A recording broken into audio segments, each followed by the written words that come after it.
2, 3. How a killer became a peace-loving tea enthusiast.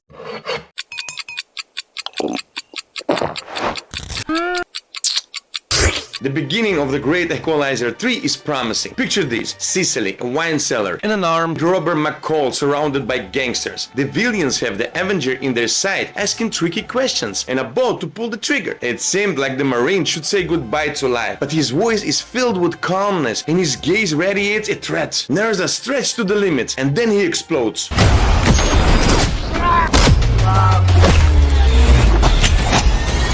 The level of brutality as usual goes off the charts. It's too terrifying to even describe. Believe it, horror movie fans will be glued to their seats. Do I look like a killer? After such a promising start, you can't help but believe you're in for a great action movie that'll make the top of the year best action films. Stay thy hand, fair prince. Who said I'm fair? But there is a twist. Moments later, the hero gets wounded and spends the next hour limping peacefully through the streets of Italy. I didn't sign up for this. The director Antoine Fuqua turned the third installment into a drama about the moral struggles of McCall. After getting wounded, a mysterious doctor asks our hero, "Are you a good person or a bad person?" The hero doesn't know what to answer. He seems to protect people, but brutal murder flashbacks keep haunting him. Can a good guy be capable of such bloodthirstiness? For the most of the movie, the aging Avenger discovers the joys of a peaceful life and gradually gives up on war. Why hunt down villains when you can sip a tea in a cafe, buy a fish at the market, and haggle for discounts at the clothing store? These are the activities waiting for you in Equalizer 3. It's unlikely that fans of the previous installments were expecting this level of boredom. Of course, the brawl at the beginning is not the only one. In the charming town where McCall is vacationing, the mafia is causing trouble. They export money from businessmen, set shops on fire for missed payments, peddle drugs on the streets, and kill for a good deal. In short, they are typical gangsters, almost if they were written by an AI. Create a hilariously absurd scene where a bunch of Enrique Iglesias look-alike Italian dorks are running around small town. Take all the cliches about Sicilian mafia and you got the scoundrels from the Equalizer 3. So, Anthony, che dice? Can we do business?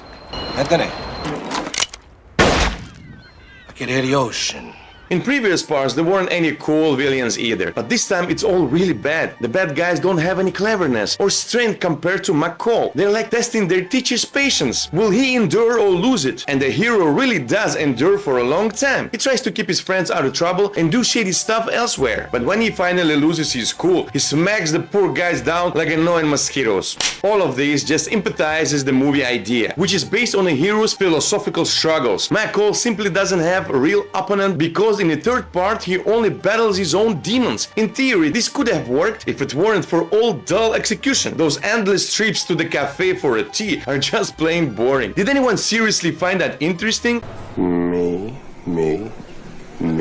What matters here is that Washington's suffering by his own sins, and he takes down plenty of idiots who dare to harm innocent people. Denzel once again delightfully works to give depth to his character. He reflects, laughs, and moves with unwavering confidence and charisma. It may not be his greatest work in his career, but it proves that very few modern actors can earn the audience trust. And when really harsh scene happens, right at the beginning of the movie, you start thinking, if they're showing something like this in the first few minutes, what's going to happen next? But let this scene trick you, because it's actually the most brutal thing what will happen in the whole movie. In all other aspects, the Equalizer 3 is just incredibly boring, predictable, and drawn out. It seems to believe that audience will swallow anything you feed them. Then for the next hour, the third Equalizer tries to show how the folks at Altamonte are all poor and defenseless, while the mobsters are tough and evil. We endure a solid hour of scenes where McCall gets involved into the life of the mountain town, and the villains heartlessly kill helpless old folks, throwing them out of the windows with no remorse. In many scenes, Fuqua focuses too much on showing all the characters, even though we could have understood the story with just few scenes. Thankfully, the cinematography is not affected by this, but the editing and transitions between scenes are confusing. Maybe this is a deliberate tribute to a show from 40 years ago, Equalizer from 1985, which the Equalizer trilogy is actually based on. But we're not in 80s anymore. These fade-ins and outs during the scene transitions don't look stylish. They just seem old-fashioned. The logic logic of the mafia's behavior is also puzzling. In one scene when Denzel Washington's character kills an important mafia member, the mobsters make a simple and clever move. They take a man hostage, pulling Robert out of the shadow. Now the main hero is at their mercy. You think you just pull out a gun and eliminate the threat to your business, but suddenly the town people pull out their phones and the mobsters start panicking, thinking they're being recorded, and they convince their leader not to kill Robert. So up until this point, we've seen the mafia acting with a complete immunity. They're not afraid of the police, they terrify the whole city, and they kill people without hesitation. But they get scared of camera phones.